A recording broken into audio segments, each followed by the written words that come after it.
তো বন্ধুরা দেখতে পাচ্ছেন এই যে বোম স্কোয়াডের লোকরা এই ব্যাগটা চেক করছে। এই ব্যাগের মধ্যে কিছু বিস্ফোরক পদার্থ থাকতে পারে, সেই কারণে বোম স্কোয়াডের লোক নিয়ে এসে ব্যাগ চেক করা হচ্ছে। এবং এখানে তো সিসিটিভি ক্যামেরা থাকার কথা, কে বা কারা ব্যাগটা রেখে গেল। নমস্কার বন্ধুরা, আর একটা ছোট্ট ভিডিওতে তোমাদের সবাইকে স্বাগত। আমার এই ভিডিওটা যদি তোমাদের ভালো লাগে তো অবশ্যই আমার চ্যানেলটাকে সাবস্ক্রাইব করবে এবং ভিডিওটাতে লাইক দেবে।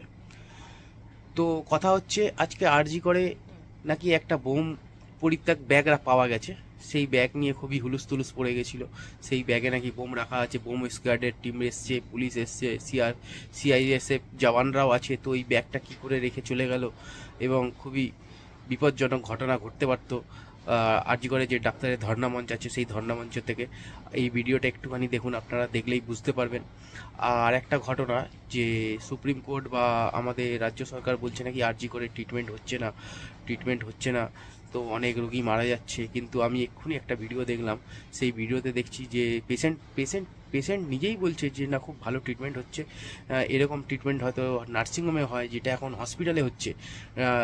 সিনিয়র ডাক্তাররা নাকি খুব ভালো ট্রিটমেন্ট করছে, এখন খুব ভালো করে ট্রিটমেন্ট করছে, খুব যত্ন নিচ্ছে। জুনিয়র ডাক্তারদের মানে সঙ্গ দিচ্ছে আর কি সিনিয়র ডাক্তাররা, যে আপনারা লড়াই চালিয়ে যান, সিনিয়র ডাক্তাররা আপনাদের পাশে আছে। আপনারা একটা নারায়ণ ব্যানার্জির একটা ভিডিও দেখেছেন হয়তো, যে উনি বলছেন তোমরা লড়াই চালিয়ে যাও, আমরা তোমার পাশে আছি। যদি কোনো মানে জুনিয়র ডাক্তারদের রেজিস্ট্রেশন ক্যান্সেল হয়, তাহলে সিনিয়র ডাক্তাররা ওপিডি বন্ধ করে দেবেন। তাহলে এটা খুবই বিপজ্জনক হবে। কিন্তু যদি সিনিয়র ডাক্তাররা ওপিডি বন্ধ করে দেন, তাহলে এটা খুবই বিপজ্জনক ব্যাপার হয়ে যাবে। তো ভিডিওটা দেখে নিন বন্ধুরা একটুখানি। একটু ভালো লাগলে অবশ্যই আমার চ্যানেলটাকে সাপোর্ট করবে, লাইক দেবে ভিডিওটাকে এবং সাবস্ক্রাইব করবে আমাদের চ্যানেলটাকে। তো এই যে বন্ধুরা দেখো, সেই যে ডাক্তাররা যেখানে ধর্ণা মঞ্চ দিয়েছিল, সেখানে একটা ব্যাগ পড়েছিল এবং কুকুর নিয়ে এসে পুরো জায়গাটা চিরুনি তল্লাশি করছে, যে কি কোনো বোম বা কিছু বিষয় পদার্থ আছে কিনা, আরডিএক্স রাখা আছে, বিস্ফোরক পদার্থ আছে কিনা।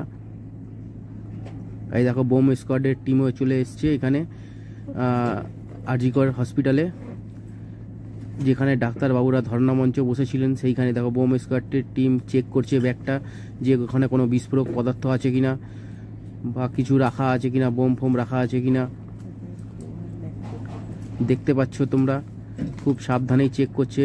আর বোম স্কোয়াডের পুরো যে টিম আছে এবং এখানে পুলিশ অফিসাররাও আছে, সাদা ড্রেস পরে দেখতে পাচ্ছ, এবং সিআইএসএফ জওয়ানরাও আশেপাশে ঘোরাফেরা করছে। কিন্তু তা সত্ত্বেও এইখানে কি করে এই যে ব্যাগটা রেখে চলে গেল, তাকে খেয়ে ধরতে পারলো না বা চোখে পড়লো না। সিসিটিভি ক্যামেরা কোথায়, তাকে ধরা হোক, তাকে খোঁজা হোক।